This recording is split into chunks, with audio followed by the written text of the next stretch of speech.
In totality, what she means by that is that the restaurant is generating as much money as, if not more, in that restaurant than the private event. Relax, they're having fun. And Lewis taught me that too. He said, it's okay, it's not always about you.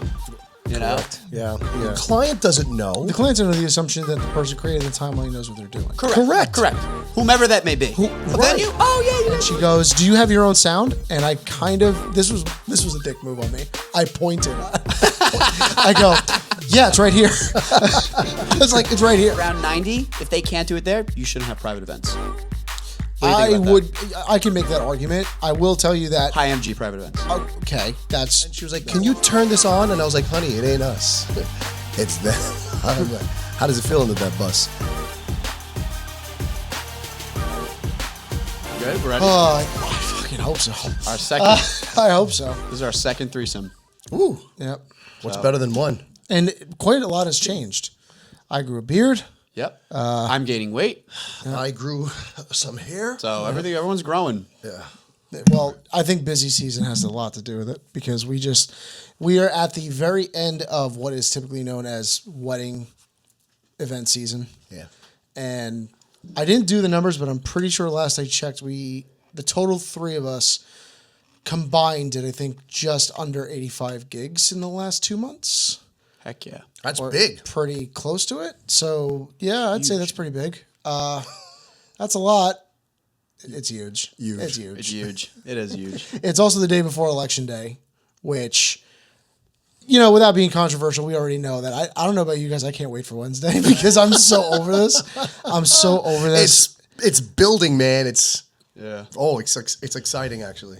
Very interesting. Yeah. It is exciting, but it's also incredibly stressful for our business. And I mean by that because I think a lot of people, especially this year, I'm not saying that the election was one of the reasons why a lot of people didn't make decisions, but there is a little bit of tension in the air where I think some people are not making certain decisions because I think they want to see where the election goes, if that makes sense.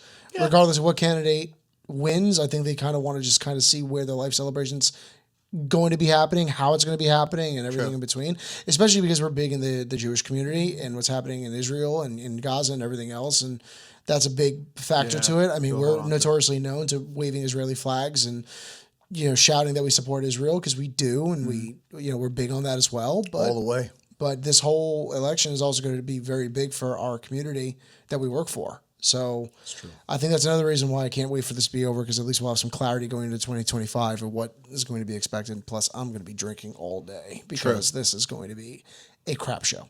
Gummy, 100%. Yeah. I think it's well respected.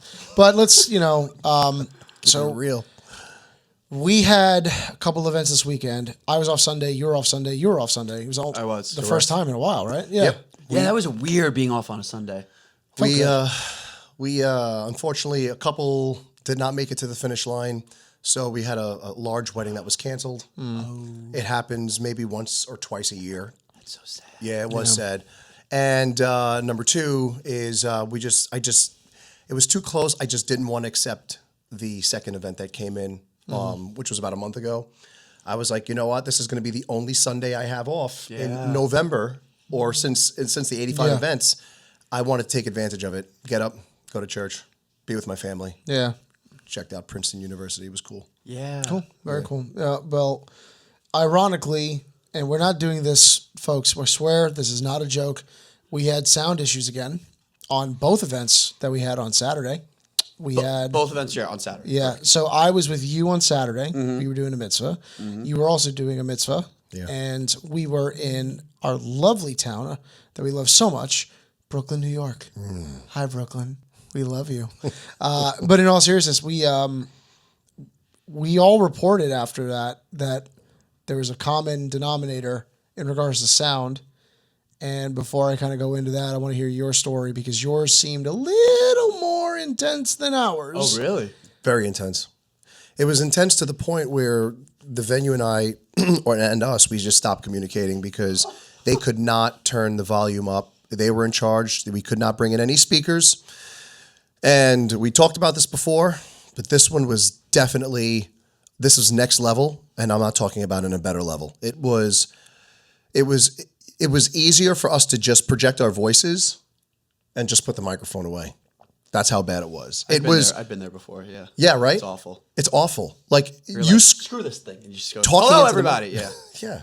It was just, at one point I was just like, Ryan, we're cutting. Just forget about it. Just project your voice at this point. Yeah. And it was bad. I understand. Listen, again, we're not allowed to bring in the speakers. Red flag. They have to have their own AV person. Another flag. The speakers were scattered around the venue. I have a picture of Aimlessly. it. Yeah, around the ceilings. There was zero bass. So you were just listening to whatever the highs and the mids were of the music. And we just kept saying, we need more we need more room. No one's going to dance. Look at what's going on. When they were able to give us a little bit more, you'd be able to see more interaction. But then at one point, the place next door, because they have a venue that's meant for really cocktail hours, in my opinion, or like seminars. And then you have a club that's next door, and they were soundproofed, padded, and all that good stuff. But they would come out and complain that we were loud. Wait, the nightclub? Yeah, area? it was a nightclub. Yeah, right next to it. They were complaining about your sound? Correct. Meanwhile, everybody in our room was like, "Can you turn it up? We can't hear anything." Wow. So It's like, yeah, I know. Yeah, dude. We were between, as they say, a rock and a hard place. I mean, it was just so bad. And then even the mom, when she got up to do her toast, She's like, "Can we turn this up?" she's tapping the microphone. By the way, I hate when people like tap a microphone, but she did it. And I was like, yes, do it again. It's their microphone, by the way. wow. And she was like, can you turn this on? And I was like, honey, it ain't us. It's them. I'm like, how does it feel into that bus? It's them. And I was like, the sound guy's got to turn. And he started to fidget with it and stuff like that. And then finally you can hear a little bit of You know what he did, really? He pretended to move his hands like he was doing something. We've been there. Yeah. You know, those, we'll raise the fader, like, sound good now? Yeah? They didn't do anything, right? Exactly. They probably didn't do anything. But my question, so were you on a second floor or was it one level? Ground level. Ground level? Yep. But we were technically, so they did the room up nicely. They've got this greenery wall. They've got all these flowers and all these cute decorations. But you're technically still outside. It was just a glorified tent is really what it was. And there were heating units, which I thought were speakers. They were huge. And let me tell you something. Obviously, the sound bled through whatever excuse of the walls there were and a ceiling. And supposedly there were issues. Cops came, according to them. We didn't see them, but the cops came. And we were told that, I'm sorry, we have to keep this all the way down. At one point, they turned off all the speakers and they just had a monitor for the DJ and they just let the monitor play. No. Yes. And we still rocked that party. That's what I'm talking about. Everybody Yeah, but was happy. that's incredibly frustrating. wow. Okay, so to clarify, you had to use their sound. You had to use their microphones, which I also think that that's an extreme. But it's probably because they already have hooked up to their soundboard, so the engineer doesn't have to rewire or do anything else, so it's less work for them. Noise ordinance issues. Was that discussed with the client ahead of time? It was not discussed with the client. Yeah. And this is where we talked about it before. I'm going to say it again. It wasn't discussed with the client. And when I approached them and I politely said, does the client understand that they signed up, with the venue that has noise ordinances and we're not allowed to bring in our sound system and you're going to be in full control of the volume in which there are no subwoofers in here whatsoever? Does the client know? And she said, no. I said, don't you think that would have been prudent for you to kind of just share that with the client? I'm not running this show. I'm not trying to overset my boundaries. But don't you think that it would have been, responsible to kind of tell the client? She says, well, it's our first bar mitzvah. I said, in my head, in my head, that's not an excuse. Ha ha. But, and then she saw what I was alluding to. And then get this, she goes like this. I swear. She goes, Are you planning on telling the client this? I said, we try to keep things positive. There's no reason to bring negative attention to anything. But if the client starts to complain that she's not getting what she's seen from us on previous events, what do you expect me to say? Wow. Well, it also goes, what you just said about it's their first mitzvah. That's always, and they booked 6 more. And I wanted to know subliminally, well, maybe are you going to let the others know? Yeah. And they were there watching us from the corner and watching us struggle. And I'm just, for all these, because we're getting a lot of hits on these things and whatnot. But let me tell you something. We don't have to struggle. We've got these kids and these guests in the palm of our hands with the way we communicate, the way we get people on the dance floor. We organically bring people to celebrate by emotion. And let me tell you something. They were watching us and they saw us kicking ass. But it was very tough. It was, all the odds were against us. There was no sound whatsoever.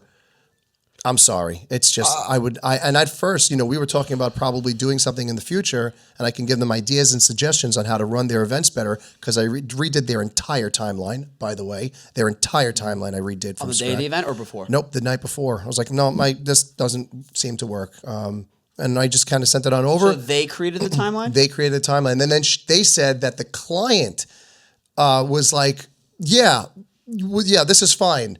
I says, do you want...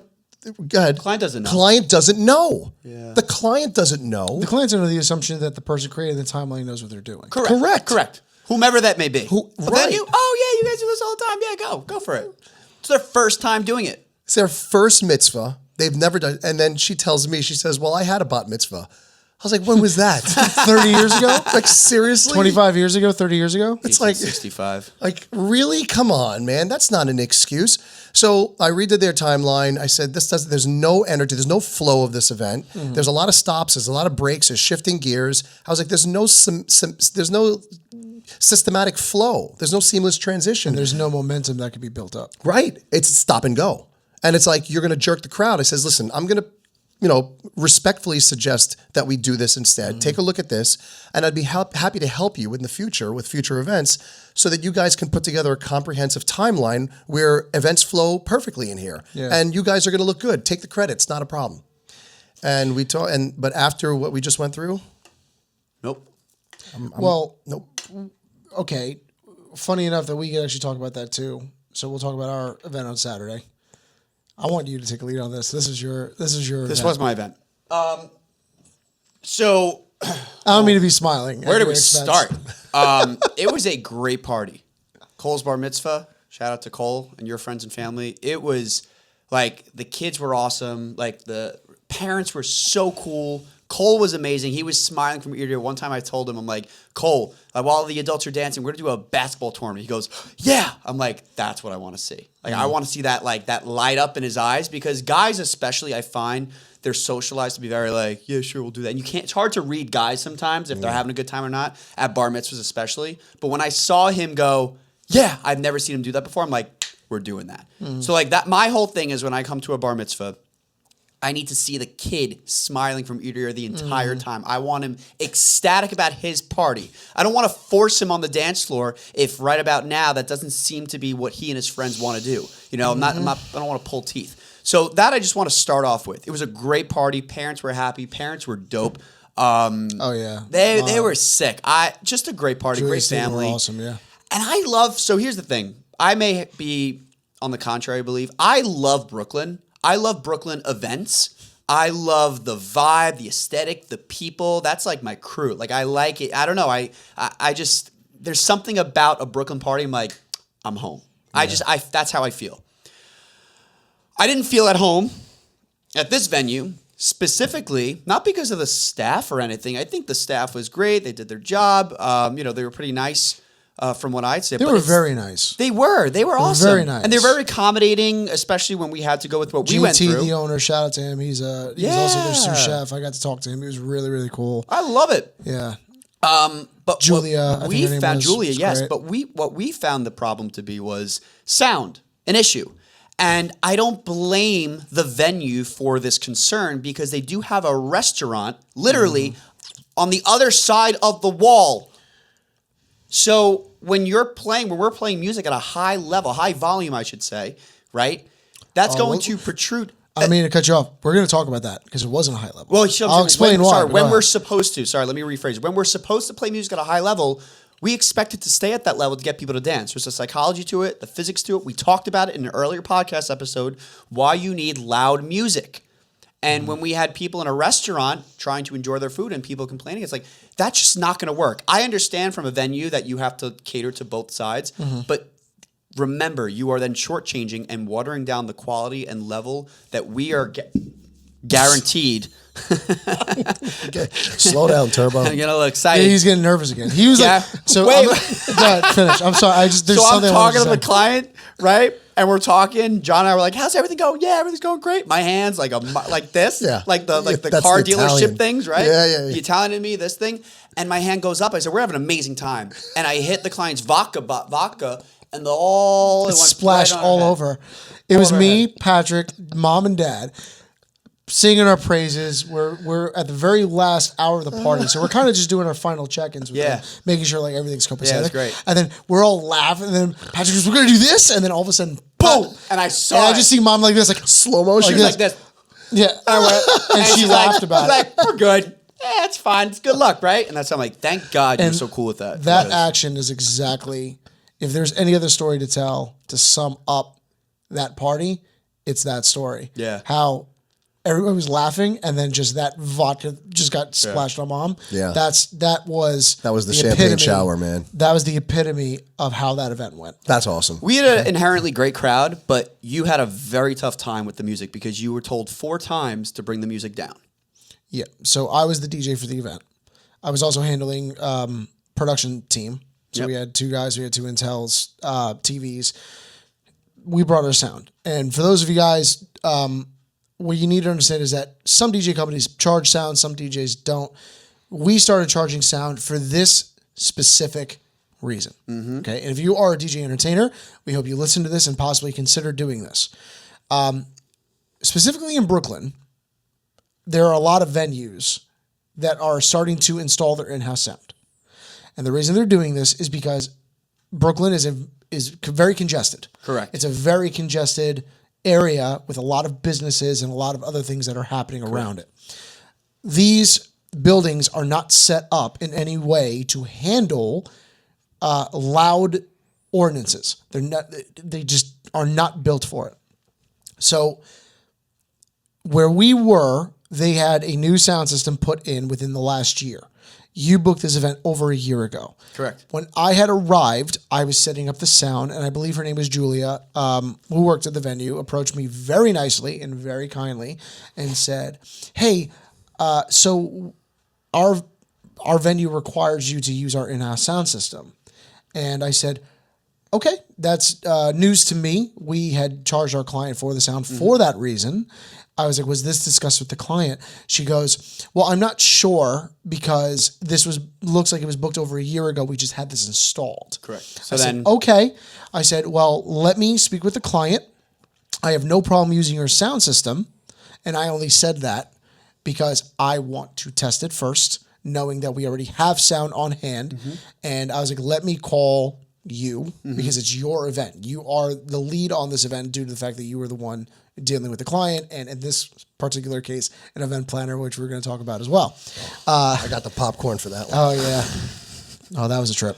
So I called you and I said the exact words, "Were you aware that we were only supposed to use their in-house sound system?" And I could tell by your voice on the phone, you were like, "No, why? What's happening? Why?" And I think it's because the stresses of you dealing with an event planner. That was. I was at my. Let's I was just at we'll get to that in a minute, but let's just say it wasn't a good experience. Nope. It was a good experience for other reasons, but a terrible experience At the moment. on the day. Exactly. At the moment. And okay, so I had pretty much said, "Cool."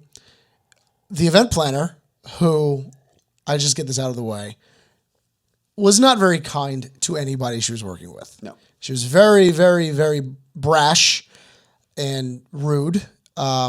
And usually I'm one, I think you both know this, I'm usually one who plays, I try to be Peacemaker. Switzerland, where I'm kind of like, I'm in the middle, and I'm Yeah. like, all right, she's got a tough job too, I get it. Yeah. No, she was very rude. And you were like that in the beginning. You were very like, not a problem, accommodating. I saw it in the tone of voice. I'm like, he's the person she has to speak to now because if Yeah. I speak to her, I'm gonna lose. And I never lose my shit, and I still have yet to. Well, my take on this was like, okay, I looked at her. Well, let me finish the story. So I'm setting up the sound, and I started setting everything else up with Patrick, the other Patrick, and Mike, and I called you, and then I noticed that you had called her, or vice versa, and she seemed as if that she was ripping into you on the phone. Why wasn't it discussed? This should be already done. Yes. Blah, blah, blah, blah, Yes. blah. Yes. And I'm hearing this from afar, and she doesn't know who I am. She clearly has no idea who I am to this party. So then she just literally says out loud to, I think one of the venue managers, Lucia, I think she said it to, and she goes, Lucia, when John gets here, apparently he'll take care of this. And I go, I'm John. Yeah. And then she just kind of looks up from her phone. And she doesn't even like withdraw what she just said. She just walked up with her ridiculously high heels that were way too big for her. And she walked up She looks like a little and she goes, "Do you have your own sound?" And I kind of, this was a dick move on me. I pointed. I go, "Yeah, it's right here." I was like, "It's right here." And she goes, "Okay, well, like, they're saying this and that." I was like, "Why wasn't this discussed prior?" I was like, "Well, it could have been a miscommunication on behalf. It sounds like they just installed this." And the girl, Julia, said this. So she goes, "Well, who told you that you can't use your sound?" I said, "Well, this lovely young lady right here." And I said it like this, very nicely. I wasn't trying to point her out. I was like, "This lovely young lady right here." And then she goes, "Well, I'm going to call my boss and figure it out." And she did. That same woman who told me that we can't use it walked up. She goes, "You're good. Go. Just use your sound. It's fine."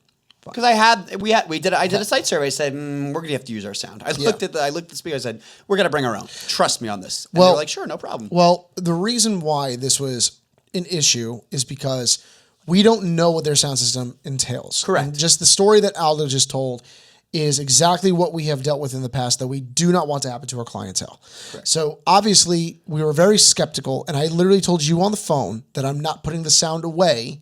Mm-hmm. If they force me to do it, meaning use their sound system at first, and I deem it inadequate, I am going to fight it, and I'm saying I'm using my sound system. Mm-hmm. It's here. Mm-hmm. You can explain to the client. Yeah. Because that is the weight we do have. Yeah. Whereas now you have to explain to the client that I came fully prepared to provide the service that I have, and you're telling me I can't do it. Yeah. Now I'm going to put that on your board, and I'm going to put you in a corner where you got to checkmate me. Yep. And that is where, as an industry, you have to understand where your power lies, and you have to do it in a practical, logical, non-emotional way where you're going to say, listen, this is what I believe is the right thing to do for my client. You tell me otherwise. Prove it. Okay. Now, because we have spoken about this already on 2 different podcasts, I wanted to share with both of you some very interesting information about decibel levels and what people need to understand the differences are. Okay. So, decibel levels, for those who are completely new to this, are how you measure loudness. Okay? It is the scientific way of measuring loudness. Now, decibels can change, and you guys can see up there. I found a beautiful picture to describe, in comparison, decibel levels based on what you guys would hear, like compared to other things. So, actually, let me just screen record this real quick because I actually want to share this. Hold on. My mom has high decibel levels. Yeah. Well, she's Italian. Yeah. What else? I don't clean my room. She gets to 140. That is funny. But hold on. Now, when you measure volume, right, with that reader, because I know you're going to probably talk about that for a bit, because I noticed that you've been using it on almost every event. But do you measure the the volume in the middle of the dance floor or at the end of the ballroom? Great question. You have to do both, and I'll explain why in a minute. Actually, this just didn't do right. So the average. So, right? Okay. So I'll explain. Oh, that makes sense. Right, because you go to the end, then and then you kind of try to find a middle ground. Middle ground. Yeah, that makes sense. Record. I wasn't great at calculus. So. Okay. So. Okay, first things first is decibel readers. I'm going to answer your question after I explain what this is. So decibels are the range of which you can measure loudness.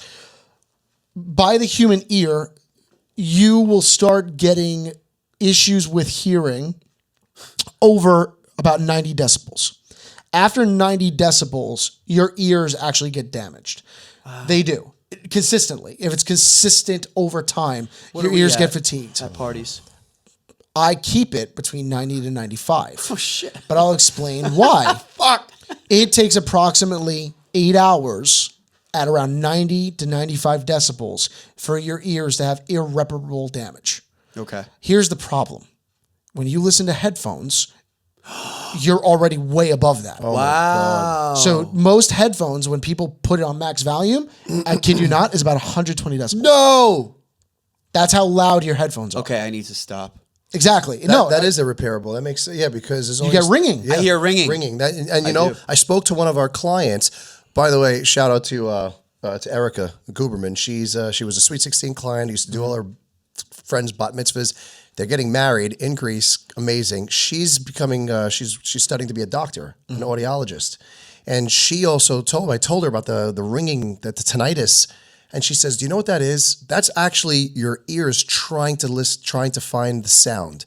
It's listening for Like whatever a signal. Yeah. It's like a satellite. Like Yeah. I don't know. Yeah. And I was like, oh man, that's not good. Yeah, and for us it's different because our profession has already, let's call it what it is, has damaged our ears to some capacity. Yeah, because we are used to it. We're right. Yeah, and so we bring it loud. We're like, no, this is good, but But actually, Mike Dussault from EV also said same thing.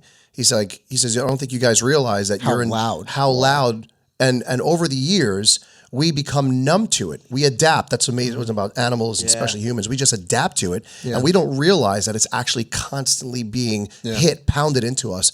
And he's right. He says you really should be getting these in ears. when I used to be younger, I used to go to like parties like Sweet 16s. I remember the day after, my ears would I'd be like ringing, or they were just so sensitive. Now I don't feel that anymore. me neither. Did you ever go to a party when you were younger and you're like, whoa, like Yeah. it's like there's some weirdness. It's deafening in my right now. hearing. Yeah. Yeah. And now I Yeah. wake up and I'm like, okay. yeah. probably people- Well, going back to the conversation of why this is important to understand, right, is because right. it has to be enjoyable for the people in attendance. And if people are sitting down and it's incredibly noisy or it's hurtful, they're going to actually go farther away. So we actually have a decibel reader. It's a small device that actually could tell you in real time what decibel level you are at. And you just ask, where do I read it? Well, I start with the center of the dance floor, which is essentially where I want it to range between the 90 to 95 decibel just with music. Now, when we add our voices to it with microphones, it's going to jump up to the 100 to 110. Why? my But voice. those are small spurts. You're not consistently yelling on the microphone Right. for minutes and minutes and minutes on time. It's usually what, 10 seconds, max 5 Right. seconds? Put your hands up. That's 2 seconds, less than 2 seconds. So you're only going to get that for small spurts, right? So that to me is not going to be that much of a difference. But I then, after I get it right on the dance floor, I then walk to the outskirts of where the tables are. And then I look at the decibel reader and I try to keep it, I'm hoping, between 75 to 80. And usually it's pretty close. Max I'll go is 85. Okay. Why? Because when you look at these, normal conversations, dishwasher noises is 60 decibel levels. Vacuum cleaners, traffic when you're in traffic, 70. So if you're in New York City and you're waiting for a light to change and you hear all the traffic going on, what do you typically do? You got to raise your voice a little bit, but you're not screaming at somebody. Usually. When you're at 85, you're in a noisy restaurant, same thing. When you're in a packed restaurant, and let's say you have a table of 5 people or 6 people, and you're trying to talk to somebody across the table, you're doing that naturally, okay? So if you keep it in those levels, where it's like 75 to 85 decibel ranges, it's an okay area to be in. This is what drove me nuts about our area. When I did our sound check, the back wall was at 86 decibels, which means that unless they have paper thin walls, that restaurant should have had no issue at all with the sound. When I was behind the DJ booth, even though I was behind the speaker, I was literally able to have a full-blown conversation without raising my voice to Pat Marufi, who is our roadie. And I go, this is a problem. That's crazy. Wow. That's crazy. And then when I bring science into it, it does not matter. So it doesn't matter, right? Because I'm like, oh, well, no, this is right. I'm wrong. I'm going to be honest. BS. I'm going to be honest. I'm going to say something just like very bold and just emphatic, but like I'm going to speak emphatically here. So if you're a DJ, your entertainers cannot have a decibel level from their sound. If they can't have it above 80, around 90, if they can't do it there, you shouldn't have private events. I can make that argument. I will tell you that. High energy private events. Okay, that's more specific, and yeah, that's more agreeable. Chill, cocktail hour vibes, because some people do those private events, right? Awesome. Fine. Have a blast. But, wow. I wonder if we do a site survey, we go, what's the dB level I can be at? Well, there are ways to measure it. For example, if Interesting. I just speak loudly in the room, if I was to have somebody go with me and I was to shout from across the room and you are looking at the decibel reader and you tell me, okay, when you're screaming, you're at 78 dB, my voice has nowhere near the capacity our speakers have. So that tells me that that area is very hollow, which means the sound is going to carry very easily, which means I don't need big speakers. Like, okay, as you guys know, I'm an engineer by trade. I'm an audio engineer by trade. So I have learned these things, not only DJing, but also in studies. Majority of our industry does not do these things unless they are pro audio engineers or they work for concerts or they work for bands and they don't get these things. Right. It's important for us as professionals to do that on behalf of our clients. Yeah. It's also important to understand where the dance floor is. If the dance floor is directly in front of my speakers, I don't have to push my speakers. True. I just need the speakers to get to 95 decibels in the middle of the dance floor. That's okay. When you have speakers that are blaring, dude, blaring. Call it Joey D. I love you, bro, but you freaking blow your speakers when the dance floor is 2 inches from you and it's loud as hell. Yeah. And people are like this. And then all of a sudden you got old people trying to hide in the back because they can't deal with it. When people do this. Bro, it's a problem. Yeah. It's just like, it really is something that, especially as I'm getting older, I'm like, no, we got to be very mindful of this. Okay. So going back to the initial conversation of like, okay, decibel ranges for restaurants and stuff. Add this to the list, folks. If you have a restaurant attached to your venue, be prepared for stuff like this to happen. It's going to happen. They're going to give you issues. And then you need to speak to your entertainer, or your entertainer has to speak to you in the restaurant, and you guys got to be on the same page of what the volume level is going to be like. Yeah. Because we can do what we can do. It's very hard. And is it worth it? You know, how much money are you going to blow if we can't do what we do? How much money did you waste? Exactly. But here's the problem, though. We could have done better, of course, because we could have raised the volume louder. Mm-hmm. But we did well. We did very well. The crowd, but I would say the crowd was very good. It was a fun crowd. Let me clarify. I'm not speaking about us specifically because we obviously know that we're able to overcome a lot of these issues. Right. We understand that. Right. I'm talking about the general public, where there are other event professionals that don't have the knowledge or, quite frankly, what we would consider the talent to do these events with the hindrance that we're given. Yeah. Okay. How much money are people losing when they feel bootstrapped that they can't do what they came to do? Yeah. How much money are you going to lose? Whether it's $500 or $5,000 or $50,000, how much money are you losing? Mm-hmm. All because there's a noise ordinance issue. I will listen. We're never going to call out the name of the venue. Never. But there was something that really disturbed me, and luckily it was at the end of the night. It was 10:11. The party ended at 10:30. They were at their peak of their dinner rush because they were in Williamsburg, Brooklyn, which for those who are not from Brooklyn is a very high traffic, high nightlife, high luxurious area for people to shop and dine and wine and go out and go to the bars. Very high end, right? Mm-hmm. Love it. Well, she used the terminology that the restaurant attendees, it's so loud in there with our music that they can't hear their conversations. And I quote, they paid just as much money as the people in this room. That's a problem. How is that? How?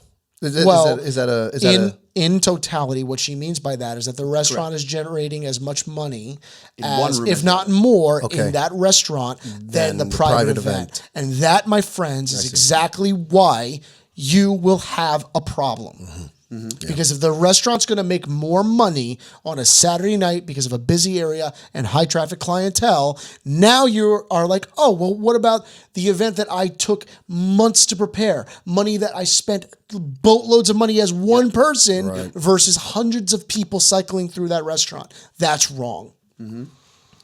And if you have, as a client, if you have the expectation of, hey, you know what, I just want a chill party to celebrate my brother, my son's graduation or our wedding, we just want a chill cocktail style, like wedding, great, do it there.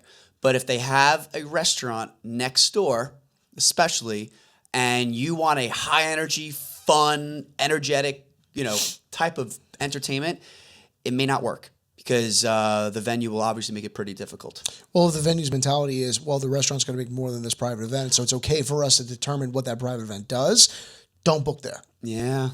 What a solid piece of advice. That is so smart. And I really hope that not just, of course, that DJs heed that, but specifically the clients. Specifically because we're looking out for you. At the end of the day, the client must win. The family must win. You're celebrating a life event. It's a beautiful thing. So take this advice. This is super, so important. I'm so glad you guys are bringing this up. It makes me angry, actually. It does. It makes me when angry. she said that, bad. that made me incredibly angry. I didn't say anything, but it made me internalize their priorities. And I'm like, so you basically have this room to steal from people. That's exactly what you just admitted to. That's kind of how I felt for my event. I felt like you're stealing money from one family who had the expectations of certain event, and you said, fuck them, because I got 100 other people in there that will literally give me the same amount of money, and they're ruining those patrons' experience. Yeah. Excuse me, did one person pay you $50,000 to be in this venue? Yeah. Did one family sacrifice potentially other things they could have done with that money? Vacations, a new home? That is incredibly wrong. I'm also going to say something too. I think personally, I've found this out. A lot of the venues I work at in Brooklyn, especially in that area of Brooklyn too, especially, that there, I want to call it what it is. It's when I go there, I find that there is when I show up to a party in those areas of Brooklyn, people are like, oh, whoa, like that's high energy. Like it's a bit daunting to some people in that area of Brooklyn, I've noticed. Mm-hmm. Where I go to more so an area in Staten Island or parts of Jersey, there's an expectation. We need high energy, loud, fun. Yeah. And I'm not saying that area can't be fun, but their definition of fun is a bit more tamed. And I'm not even saying from the venues. I'm talking about sometimes from the clients. Sometimes you'll get those anomalies or those black sheeps who are like, nah, fucking blast that shit, right? Yeah. But I've been finding at some of these venues, my clients there, typically sometimes like, can you bring it down a little bit? It's a little loud. We want to just hang out a bit. And that's fine, but it does sometimes clash with typically the way we do things. Now we adapt. We always adapt, and we still give those people an amazing time because that's.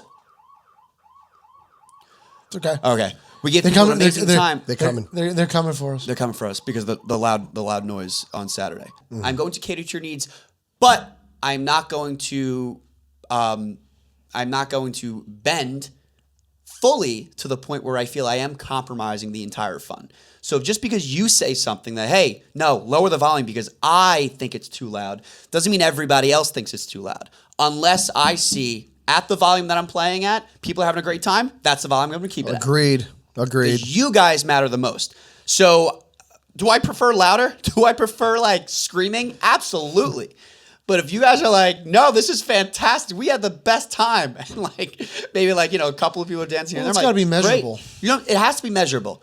And that allows me to, I've had a couple of families where I'm like, don't we sometimes do parties where we're like, was that party good? So where you're like to our set, you're like, people are not really, like. They like that shit? But they like parents that? are like, you have no idea what that party meant to us. And I'm like, okay, wow. amazing. Yeah. Like, well, we did they that recognize one our wedding. efforts. We did that one wedding with our event planner, Lewis. Remember, everybody was outside in the s'mores area during dance time. Remember that? And then you were freaking out because you're like, oh my God, they're going to hate us. And Lewis had to go up to you and he was like, dude, no, they just want to chill. That's the type of crowd they are, yeah. That's how they celebrate. You can't force them. You can't pull them out there. And that's the one thing I've learned after doing this. I used to be, when I first started with you guys, especially because the expectations that you guys laid out for me, they're like packed dancers the entire time. So I used to impose my will on these people, like, come on, dance. And people read off that nervous energy of like, come on, I need you guys to dance. And they're like, I'm good. Yeah. Where I've gotten a lot smarter and craftier in terms of like, well, what do these people really want? Right? And if I could just be authentic with them, I found that yields the best results. So it 100%. also puts me at ease. Like one thing, like especially I'll talk about a bar mitzvah really quickly was Cole, and I said this earlier.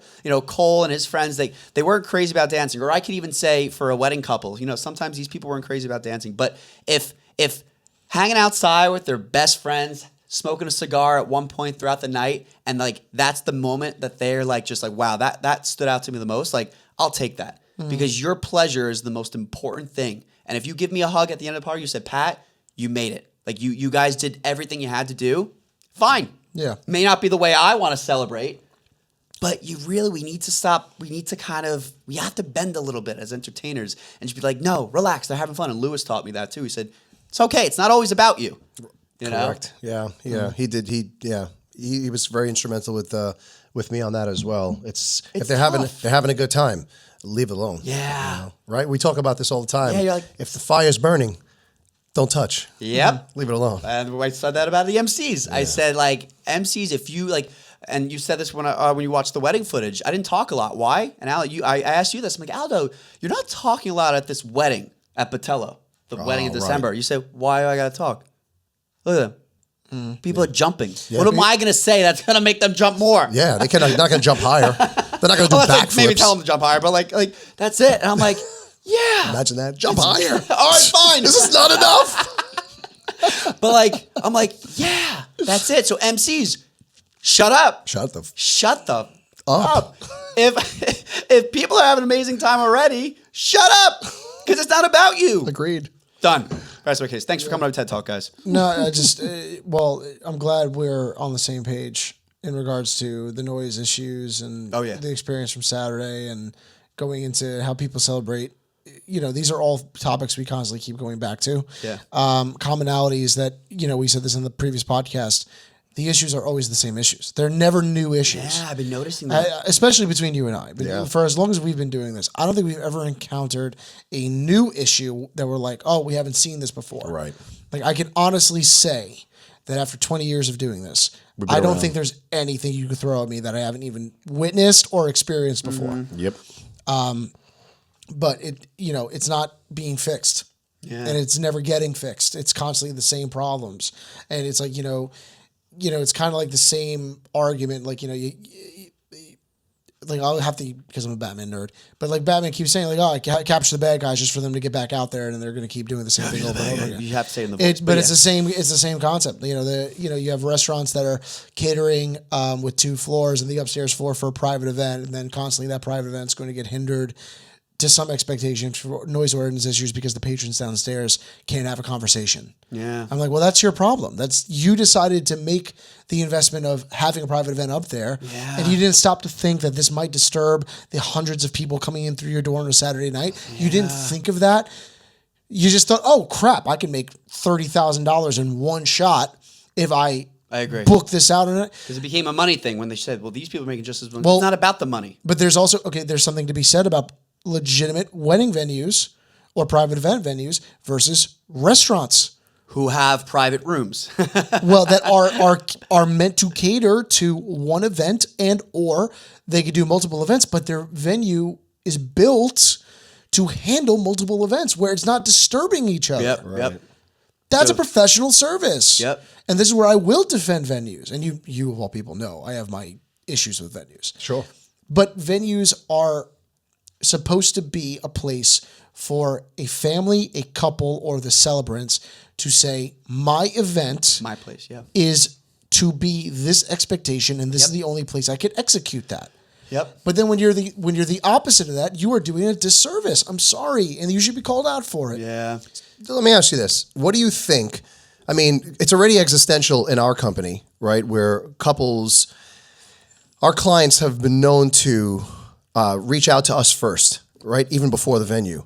And we sometimes choose or we help them shop the venues. Correct. Mm-hmm. And I love that. It's like the biggest compliment, when they say, no. I don't care where I have my event.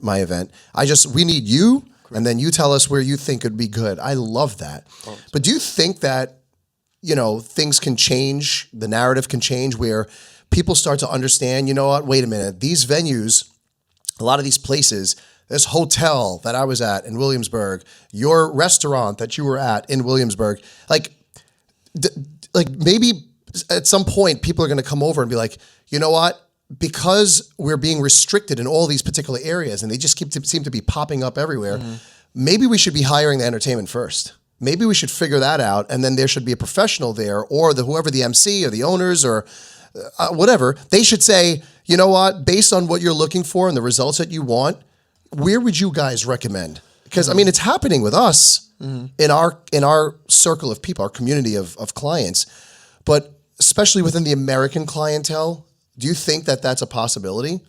Well, I have an answer for that, but I say you have something. I want to say something's probably going to be quicker than what you're going to say because you have more experience also with this. That's why. No, I just talk too long. That's fine. Yeah, that's also another thing.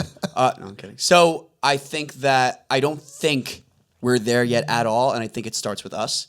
There are a lot, I think more than more companies or I should not even say companies, but performers, entertainers, DJs who don't know about this stuff, as John was alluding to, which makes us at the bottom of the barrel. Everyone makes fun of the DJ. I want to change. I know we want to change. I want to change that. I know.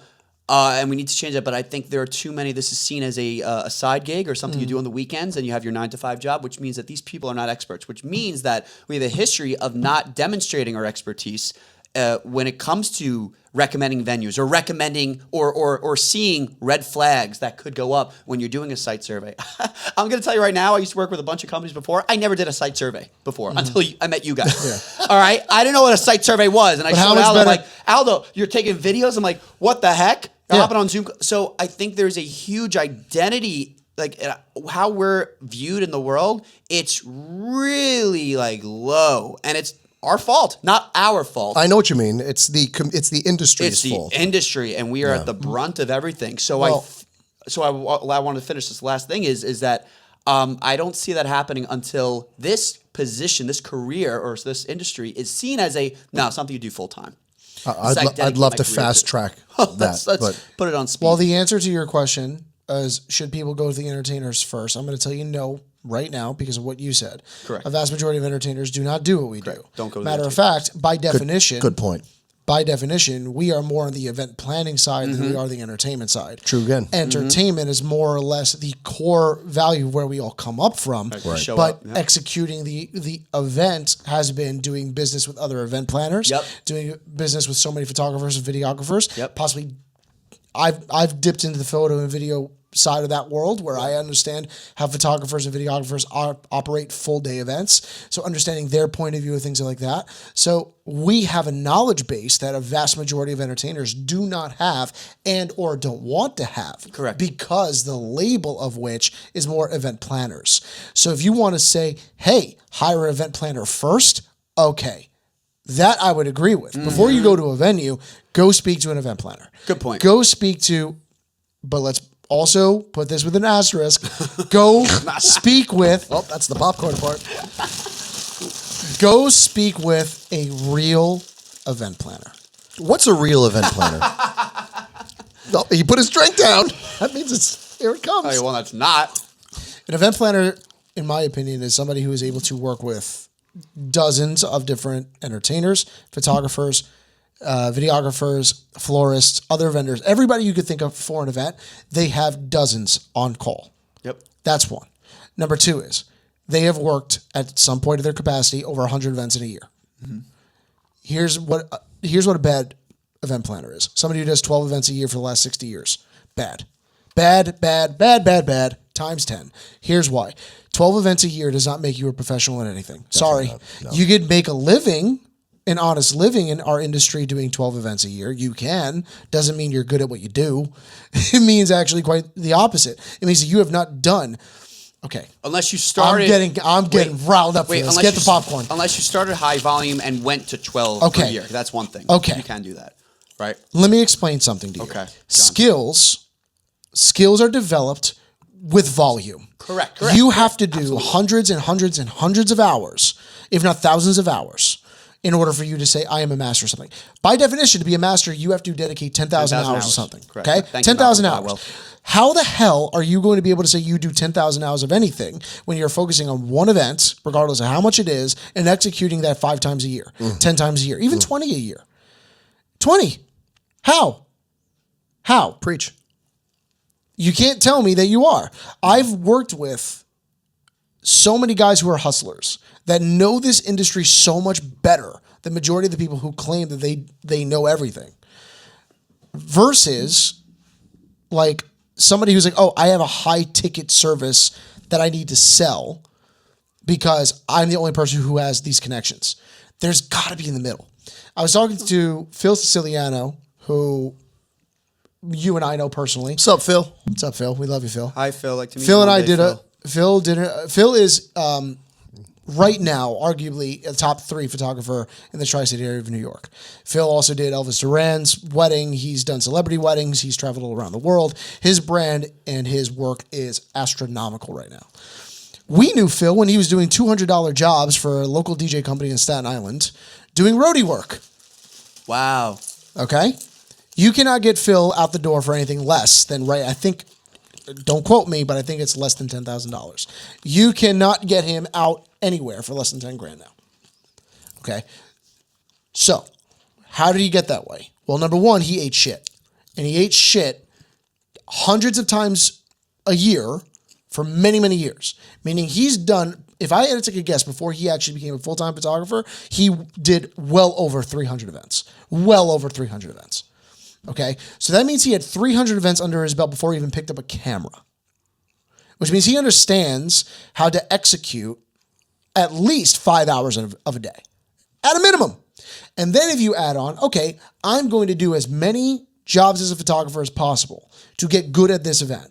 You're adding hours to the skill labor. And then when you're able to do that, then you could scale back and say, I can handle everything. There's nothing that you could throw at me that I can't do. Okay? Event coordinators who do this 12 times a year because all of a sudden they helped plan a friend's wedding and they're like, oh, I did really good at this and I'm really good at stress management and I'm really good at blah, blah, blah, blah, blah.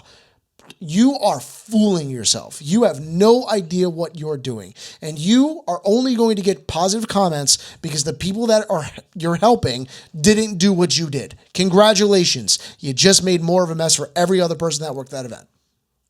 You did. You made more of a mess for me, for the photographer, for the florist, for everybody else. And I guarantee you, you either did not charge enough for the headache that you did, or you stole from the client. There is no in between. Don't make a mistake to think that you did them a service. You didn't do them a service. Yeah. You stole from them. Zero. And I will call you out if I ever meet you. You stole from them. And I'm going to call it what it is. I don't know what that woman did on Saturday. I don't know how many she did. From the timeline that she proposed, to the way she handled everybody else, to the lack of information she gave to everybody she worked with, it told me you either have been doing it very little for a few amount of years. So the way she spoke with everyone, I heard. She was rude. Rude. Very. Her own staff literally told us that they hate her. Why you gotta be rude for? Wow. Wait. Yeah, that's hold. her own Stop. staff. Time out. What did you just say? She left Her that own event Go ahead. without saying goodbye to anybody on her staff. Horrible. She said to him, and I saw it actually. I saw when she did this. I didn't know what she said, but I saw she did this. She did this. She whipped around to turn around for Patrick, back facing him, and did this. I'm not talking to you anymore. That's a 5-year-old. She flipped her hand. Like That's She a- literally. Yeah. Wow. That's a 5-year-old. Yeah.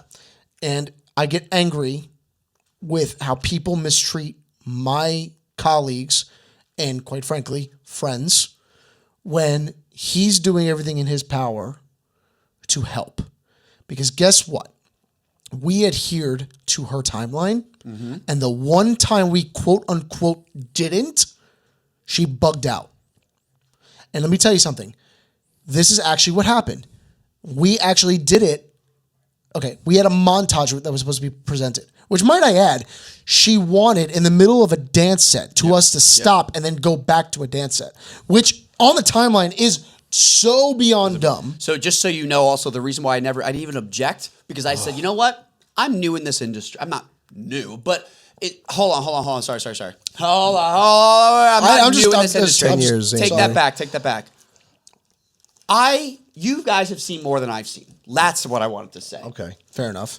Okay. I'm at a stage where I'm learning. I mean, we're always learning, but I'm me really stop you. absorbing a lot. Hold on. No, don't stop me. I'm going to keep going. I'm absorbing a lot, motherfucker. I'm absorbing a lot, and I want to say, you know what? Let me keep an open mind. Let me see how this works, because I've never done a montage in the middle of a dance set because I'm not fucking stupid. Right. wait. But I know where you're going with it. So let me see what happens. Not to say that I'm okay with compromising the party, but realistically, if we were to do the montage and then we get people back up and dancing, it wouldn't be a problem. No right? harm, no foul. No harm, no Yeah. foul. I'll get people. I'll get people up and dancing. Trust me, I will do that. I guarantee it.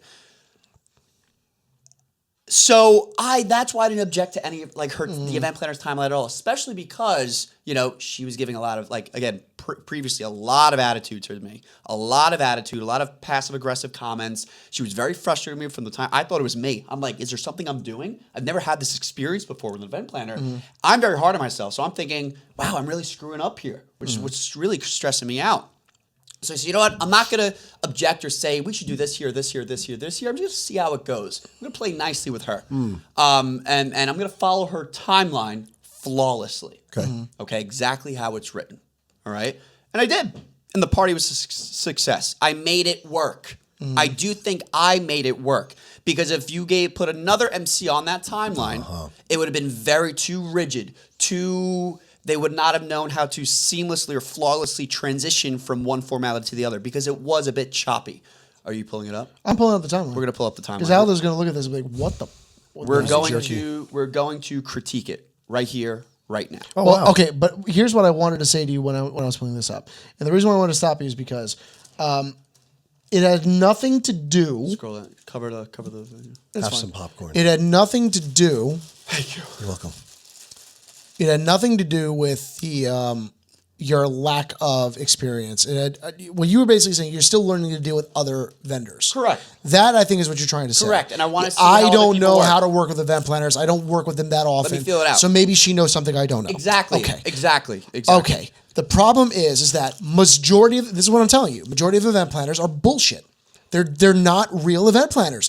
They are people who say they're event planners because they did networking events and they gained information from other vendors, other professionals that they know they can get. Oh, well, I know a lot of people and I know how to sell and I'm charismatic and I know how to do this. She wasn't. It's called arbitrage. That's what they're professional arbitrage people. Wow. And what happens is that, okay, well, let me think. This kind of makes sense and this kind of makes sense and I should do this. They have no idea how a kitchen operates. They have no idea how vendors are supposed to arrive and unarrive. Like, I've had literal timelines where a real event planner, Louis Avanti, well-dressed events, people who make full day timelines by 15-minute increments with literally what's supposed to be happening at those given times. Are they always correct? No. But it goes to show that they understand the nooks and crannies of every single thing that's supposed to be operating the day of. Not, bride waits up at 9 a.m., florist comes in at 12 and this, and I'm like, the timeline's one friggin' page every other hour. I'm like, what the fuck is this? I'm sorry. Yeah. I'm sorry. Am I wrong? No. I'm full compliance. When I'm silent, it's typically because I'm, I agree 1,000%. I was going to ask you, what do you feel make a good event planner versus a bad one? You first. Well, the one thing from my own experience, based on your experience, I'm just gonna harp on one granular component, and that is ability to work with people. I love that. That's it. That's it. Great. Very I love simply, that. to be in a good event planner, because this is how I used to approach things, because you're a bit different, where you go, hey, listen, client hired me for a certain reason. This is how we're running the show. Okay. I just need you to trust me. And guess what? You trust him because it works out every single freaking All the time. Because I'm, they're like, well, who's this guy, right? Whatever. I get a little like, listen, I'm here to make your job easy. I'm here to make the client's job easy. We're here to work together, right? Because, whatever. So that's how I approach it. And that's my stance. And that's your stance. That's okay? also my stance. And that's right. And it's worked for me very well, okay? So, but here's what I can't stand: when you just want power.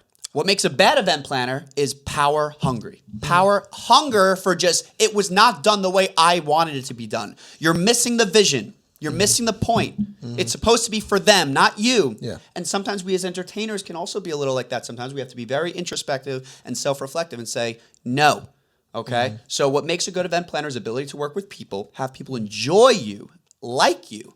And listen, they don't have to like you every single moment of every single day because that's not what you're there to do. You're there to give an amazing party. But people feeling proud and excited to work with you does add to the results of the party. I can't tell you how stressed my social media manager, you saw it when I showed up to the venue. I was not good. I called you about about other stuff before. I was not good because I had her in the back of my mind. And I felt it. I internalized that stuff. Maybe I don't shrug it off as some other people do because I care about my job. Yeah. So I want to show up and I want to feel relaxed, free, ready to go, excited. Yeah. So that's what makes a good event planner. The ability to work with people flawlessly, seamlessly, inspires, I'm confident that this person's going to really take it. A bad event planner is someone who is power hungry, brings people down, and has that little level of, pompousness and things like that. Bad event planner is somebody, in my opinion, who steals from a client, and everything I've labeled prior to that is stealing from a client. Yep, you are stealing from them. You're a con artist. Yep. To put it simply, you're a con artist. If you believe that your service is worth, let's just say you charge them $10,000, okay, because you can put together a list of time stamps that you believe are accurate, that you can send out a few emails for all the vendors on behalf of the client so they don't have to do that. If you think that qualifies you to, quote unquote, manage a budget, okay, if you think that qualifies you to be an event planner, you are wrong. And you're lying to the client. And what could be even worse, you're lying to yourself. You're creating this delusion that you are a professional because you got paid to do it. And by definition, that is typically what you are. A professional is somebody who takes an action and is able to be paid for that action. That is technically, by definition, what a professional is. A true professional is somebody who can guide. A good event planner is somebody who can literally say, I know what's best for your event. Here are the recommendations, but I need to know your thoughts. You give me your thoughts, I put it in place. Whether it's through a vision board so you can see exactly how it is, and then here are the executable areas how we do this. This is how we're going to finance your entire wedding. These are the vendors that I know are qualified to execute it, and I already know their pricing, so based on what you want to do, I already put it together in your budget, and they're going to fall within that budget. Fantastic. You bring that to a client, they're like, oh, crap, I love you. This is great. Oh, cool. But here's the deal. You got to like the people first. So what we're going to do, you're going to meet with them one time. That's what Lewis does. Yeah, that's what Lewis goes, hey, you need Aldo. You need Patrick. You need John. You need this florist. You need Ruth. You need this. You need that. All you got to do is like them. And if you like them, it's done. It's finished. And Lewis also, here's another thing. Lewis says, well, number one, I don't work unless you have X budget to work with. True. Correct. Okay, that's number one. If they're only saying, oh, it's $10,000 for my services, that should also be a red flag because they're more focused on their number versus your budget. So let's backtrack this. Lewis will say, I can't do your wedding unless you have X amount of dollars to spend, and I'm going to get my money out of that totality. Okay. That is an event planner. That's how he operates. Yeah. And that's how he operates. Him, Nora, AMG, they're phenomenal with that. They understand the big picture is the budget, the overall budget. Right. If they don't have, and again, shout out to AMG, if they don't have that number that makes sense to meet the client's expectations, with working with the right vendors and all this other stuff, and then the quality, the level is just not going to be there. And he's right.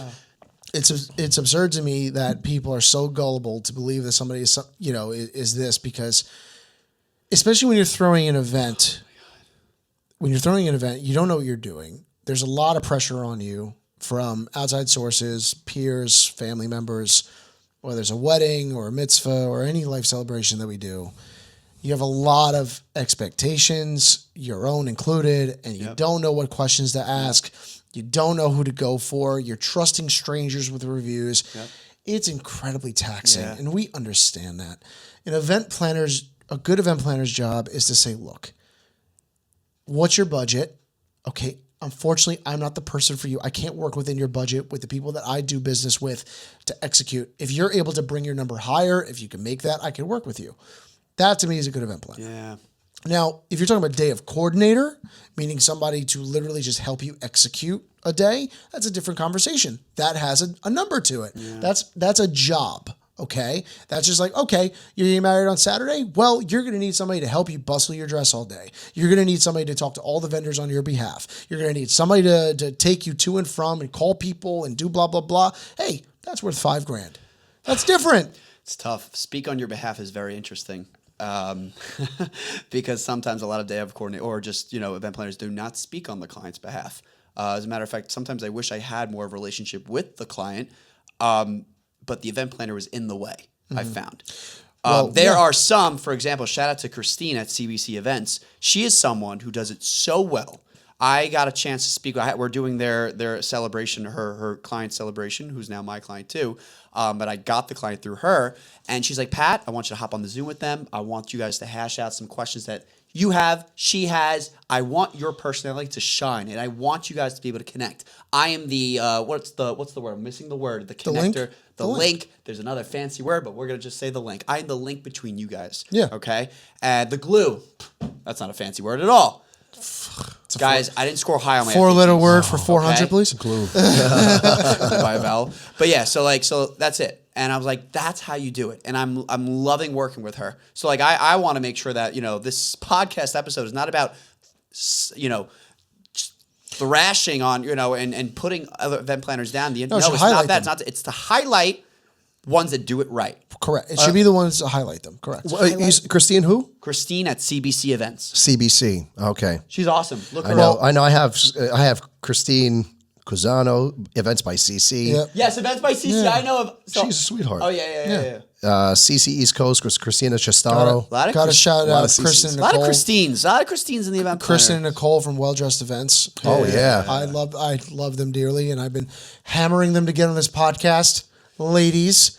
You know what? Christine, you're going to come on the podcast. What are you waiting for? Well, I'll tell you. Well, okay. So another thing about event planners, and we're in a weird position because I think a lot of event planners also, they're both impressed but intimidated by us to some capacity. I agree. And I mean, and you shouldn't be, man. Well, we're here to work with you. Yeah, man. Well, the reason why I think they're intimidated by us is because they see how good we are at actually executing a timeline. Yeah. At least for the ceremony through reception. I think a lot of them are like, well, that's my job. And they get threatened by that. And we get that. We get it. I've also, for example, with Kristen and Nicole, I got involved with Kristen because a lovely Russian bride that we did not book actually wanted to meet with us. Kristen did not have us on her preferred vendors yet, but this was a Russian client, and Kristen had only another hybrid band company that we know very well that she knew about in this community, but this client knew about you specifically, and it just so happened that you weren't available to take the call, so I took it. Yeah. Kristen was floored by the way I handled the Zoom.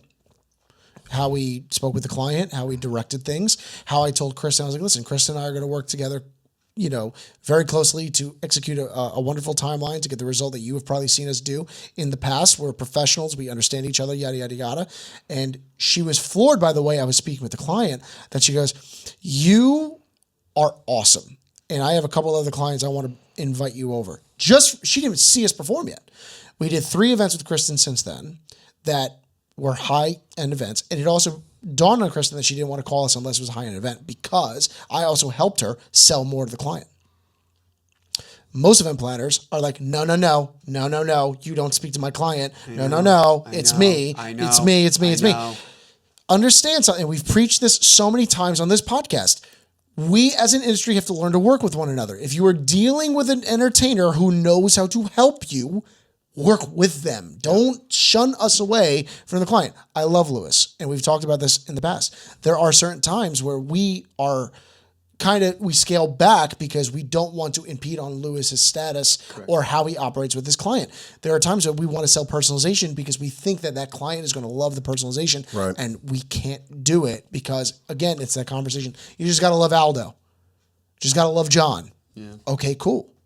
Let us sell or shine a little bit. Establish a relationship. And it's okay. And listen, that is not to put any shade on event planners. Again, we understand their point of view. Yep. Again, that should be a conversation behind closed doors. If I can take you to dinner and you and I talk about business and how we operate the business, hey, are you opposed to me doing this? Yes. Yep. If you don't mind, why so?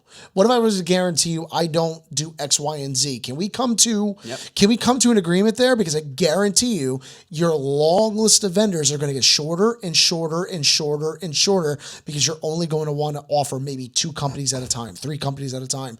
And if you know what, if you're a true professional, you need to be able to have those conversations with other true professionals. You need to be representing your brand in a way that Kristen's going to want to do only business with you. Mm-hmm. Because that is how we get rid of the bad people, all the bad event planners. Like, no. And the bad DJs. Let me show. No, okay. I promise to show the timeline, and I'm gonna just zoom in a little bit. I'll just go down. We'll block certain things out. Okay, so let's just go from here. The time, activity, comments. I ain't blocking shit. I ain't scared of her. Don't worry about her. We ain't scared. So okay, let's look at this timeline. Let's see what's wrong with it. 5:30, family arrives to be completed. They didn't show up on time. No, they showed it. Family was late. We were ready, as promised. We were done by 5:21. 4:49, she asked me about the uplights, and I go, that was so fun. I was like, yeah, they're just a couple extra are charging. Truth be told, they're just charging. Everything else is good to go. 5:21, everything was lit. 5:38, I was like, she goes. I just said, I go to her, I was like, hey, isn't the family supposed to be here?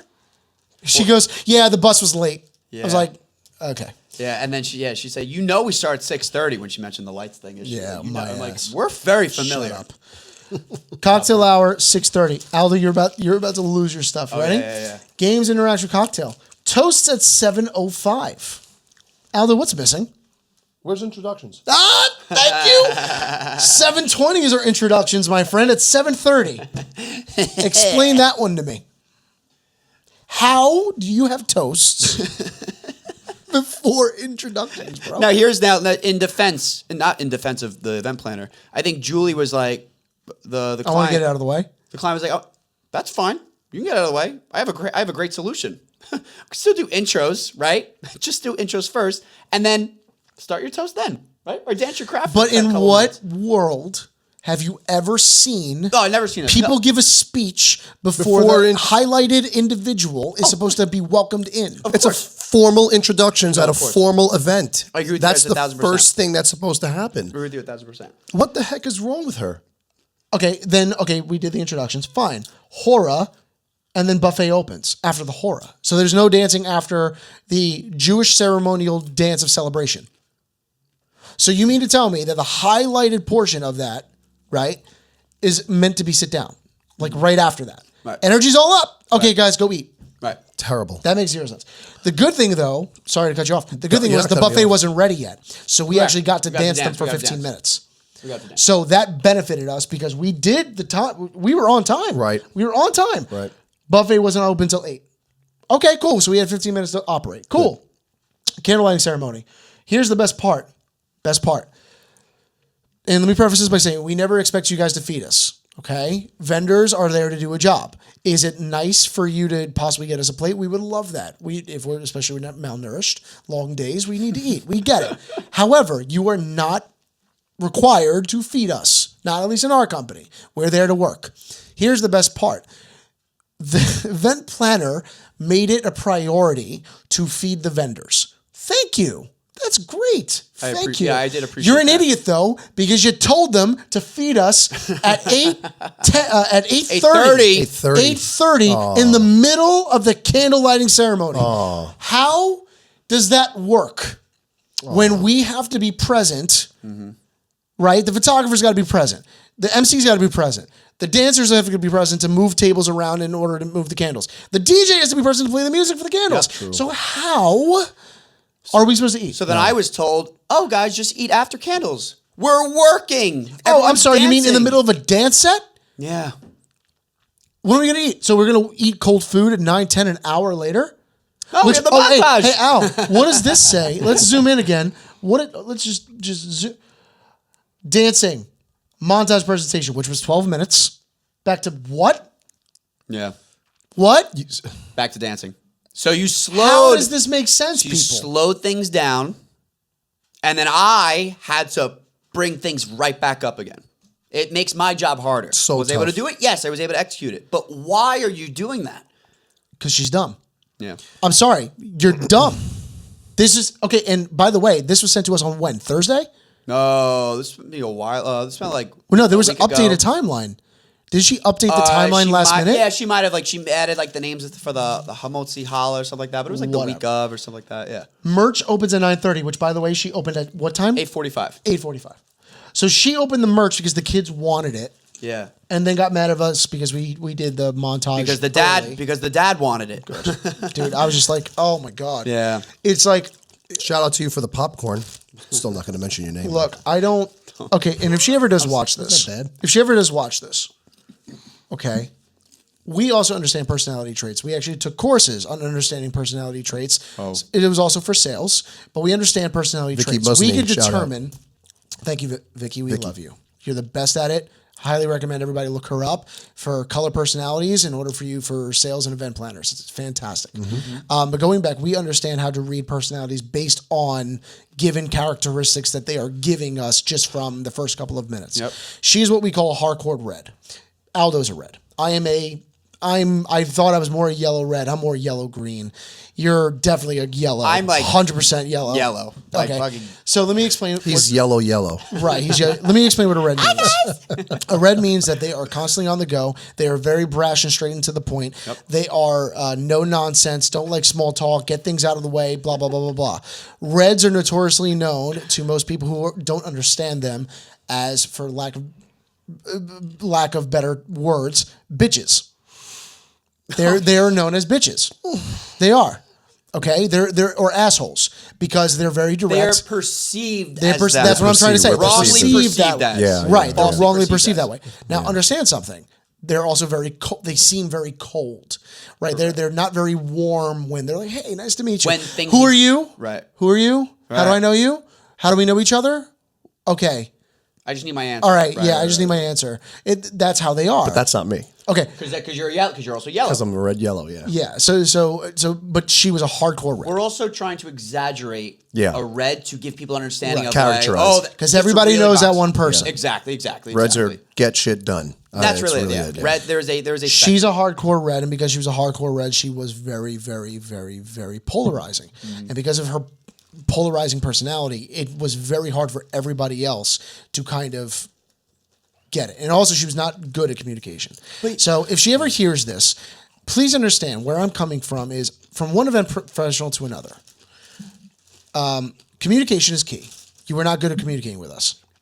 And if you want to call me out on it, I would like to invite you on this podcast. Come on It's called over. Mixed Up Conversations for a reason. And I'd be more than happy to hear your side of the story. At the end of the day, when we work with event planners, there's two ways of doing things, and I told this to you the day of. There are two ways of working with an event planner, and this was not discussed, and that partially is our fault, but this is something that you need to lay out if you're going to be that polarizing. It's either A, you want us to execute your timeline in its entirety of the way, which means that we go by the times on the timeline exactly how it's supposed to be, No matter what. no matter what, whether you're there or not, or we are to wait for your guidance. Which is it? Which is it? Because it can't be both. It cannot be both. Can't make exceptions to. You cannot make exceptions. I don't have the right to say to do this when it says on the timeline, and then you come back and say, "Why did you do that with me telling you?" You can't do that, dude. Cannot do that. You cannot go by the timeline and say, "Oh, merch is open," and you did not tell us that. You can't do that. Not nice. Then I had no kids dancing. You can't do that. It's wrong. It's wrong. And I challenge you to come on the podcast. Okay, Loretta, come on out. Sorry. I know you. I don't care. Dude, you did your part. Family was happy. Family was, bro, this podcast, I know. this platform is for everybody. Whether we feel like you did Butthole right or tighten wrong, up I right do now. not care. Congratulations. We want you to come on here, please. And you know what? Maybe you could school me on things I don't know, and he'll admit I'm hard-headed, and sometimes it takes a while for me to get something, but I'm always open for a conversation, and I want you to tell me that I'm wrong to my face and explain why, and then let our audience determine who's right and who's wrong, because that's what this podcast is about. It is about finding the right vendors and educating our clients, because they need to be educated before they make vital and critical decisions that cost them hundreds, if not thousands of dollars. And how about the time and the memory and everything else that's just invaluable, right? So just keep just understand this. We love event planners, good event planners. We love event planners who know what they're doing and they understand the need to delegate a very large responsibility to the DJs, the entertainment, who knows what they're doing and actually care with a capital C. Yeah. We have a fiduciary responsibility to our clients to make sure that they have the time of their lives. That's why we're called a live events, okay? We breathe life into our music, into our entertainment, into our live celebrations. We love working with great event planners that know what they're doing and they have great communication skills. They have great rapport. They know how to talk to people. We just established that. John made a very good point. I'm going to say this also because I've got a lot of experience with a lot of event planners, and a majority of them love me and I love them. And there are certain people I've gotten into fights with in the middle of Plaza Hotel with 400 people because they wanted things their way and they wanted to stop an amazingly fun, crazy dance set after 7 minutes of dancing to do a cake. Are you kidding me? You think people are going to remember the cake? You think they care about a cake when they're jumping, screaming, happy, and sweating? Don't do that to us. We are in charge of the timeline when it comes to dancing and keeping that crowd activated, energized, excited, involved, engaged. That's what we do, and we do it best. Research us before, right? Don't judge. Don't think that we're another Mickey Mouse company. We get it. They're out there. They live. But do your research. Yeah. And trust us. And come correct, man. Just come correct, Yeah. We're from, whatever. I'm gonna stay on track here. Just come correct. Have that respect. Yeah, I'm a red, but I do approach people with a certain level of respect and warmth because I want this to be a happy occasion. We love what gets us off. We love watching people having a good time. Yeah. That's what we got into this business for. 100%. But we're looking and we're building things. We're building our timelines with an entertainment's perspective, and that is something that we can't dismiss. And that's what I feel it makes a really great event planner. Again, Louis Avant, I'm going to say it again. Louis, hardhead, whatever the case is, maybe stuck in his ways on certain things. But he knows, okay? Nora, love her. The way they work with AMG. They know when they can delegate that responsibility because they know that we know what's best for the people on that dance floor or to move the next series of events and formalities and those festivities along. Yeah. And they step back because they know that we got that under control. That's what makes an amazing event plan. But I will also say, even though we do cater to our entertainment, it's also based on what we know for kitchens. We also understand in regards to how kitchens operate that typically your main course is usually sent out an hour and a half from the start of the reception.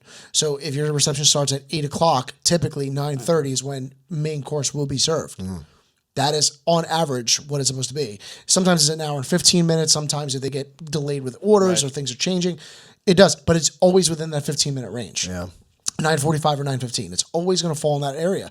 So in order for us to execute everything in a fluid manner, we're able to do certain formalities back to back to back to back before the kitchen gets called out. Right. The biggest thing for the kitchen is that it has to come out hot. And if we delay that kitchen, that's a problem. Correct. Cake cutting, agreed. It's a display and they got to cut the cake. We get that too. We get that. Yeah. But that's not something that requires you to do it right this second. And they know that. Yeah. They know that. You don't want to know why? Nobody eats cake. They don't eat the cake. Nobody cares about Let's call it cake. what it is. Yeah. I promise, I got married. I can tell you specifically, maybe a quarter of my wedding reception, people ate the cake. And I paid a lot of money for the cake. And it was delicious cake. Don't get me wrong. Fantastic cake. But nobody doesn't eat it. You want to know why? If there are other desserts, if there's coffees, if there's more drinking, if there's dancing, if there are people smoking outside, cake gets left behind. It's one of the last things people go to. Want to know why? Because it's serviced. It's sent to the table. Nobody's at the table at that point. They're not at the table, dude. That was good. That was good. Point. That was good. Tell me I'm wrong. You're right. Nope. You know who's at the tables? Old people. Old people. Old people who are having their coffee, who are biding their time to go home. That's who's eating your cake. That's right. Yeah. And they have an excuse, Because they're old. Right. And they're allowed to be old. Because they're old. We love old people, They're but they're old. They can be old. There's nothing wrong with being old. Right. Yeah, just Okay. for You're the record. older. Right. Yeah. Sorry. By the way, you know who I admire? The event planners. Patrick and I know that you came with us last year. The Event Planners Expo that just took place a couple of weeks ago in October. I mean, I really enjoyed that again. I thought I had a great time. I always have a good time with this guy. We missed you. I'm moving, and then we also had that was also 4 events in a weekend. Yeah, that was a lot with a new for you. van. So it was like one of those things. Like, You're all right, manning the guys. fort. Yeah, I need you guys to just. So the event planners that we met there, I really enjoyed like just chatting with them. I loved meeting them. They knew who we were. They've been watching the podcast. A lot of people were like, "Oh my god, you guys are on the podcast!" They literally pulled out the phone, and two of the girls were like, "Is this you?" I was Jolie like, Events. Shout out to Jolie Events. We got to grab lunch with them. They want us to, Jolie, come on the podcast. Let's go. Yeah. Oh, they want to. Let's go. Yeah, they're like, we want to gossip. I'm like, gossip. Come on, let's go. I'd rather gossip with event professionals than people who think they're event professionals because they're not. That's it. That's where I'm going with this. Like, they're event professionals because they're acting like them. They're going to continuing education courses, seminars, workshops. These are things that allow you to expand your knowledge. Think outside the box a little bit, right? Adapt, adopt, right? Adapt and adopt, 2 different things. They're very important, right? Yeah, thank you. And these are people that I respect in the industry. We go to all these DJ conferences, expos, and things like that, but we actually remove ourselves from that and we get ourselves immersed into other expos and things. Why? Because we also want to come off or understand, be the professionals, be industry professionals, give advice outside of the realm of just music. Yeah. Because we're more than that. So we can help guide our clients into the proper positions to make better decisions. It's so important. And I got to give a shout out to all the event planners and professionals that went out to the expo, because you guys are and ladies are the ones who are demonstrating value by bringing yourself to another level and understanding that you're not perfect. And none of us are. And we don't have to act all big and tough or whatever the case is. Sure. By the way, I didn't see aforementioned Nope, I didn't see her. at that event. Nope. Okay. And it goes to show that if you think you know what you're doing and you run across real professionals, okay, that want to just have a great time because their clients are looking forward to that, and you're impeding on that, or you're causing jerky moments and stuff, you're doing everybody, especially and including the clients, a very big disservice. All right, guys, I think we're going to wrap it up here. Yeah, I think gotta take a nap. Dude, don't talk to me about naps. You already know what I went through on Saturday. But as always, this is Mixed Conversations. I'm Jon Divine. This is Aldo Ryan. This is I'm Pat Patrick Soldi. Soldi. That's right. You guys Yellow. You guys can find us at our socials. They're on the screen right here. And if you guys are new to the podcast, please consider subscribing. Also, some great news, folks. We are officially on Spotify, Apple Podcasts. Now. I think we're on iHeartRadio podcast as well. We're sponsored by Fiji now. Yep. Just guys. kidding. Just kidding. No, we're not. We are sponsored. Actually, we do want to. We are representing a couple of companies that we want to call out, especially if you're an event professional and you provide video production.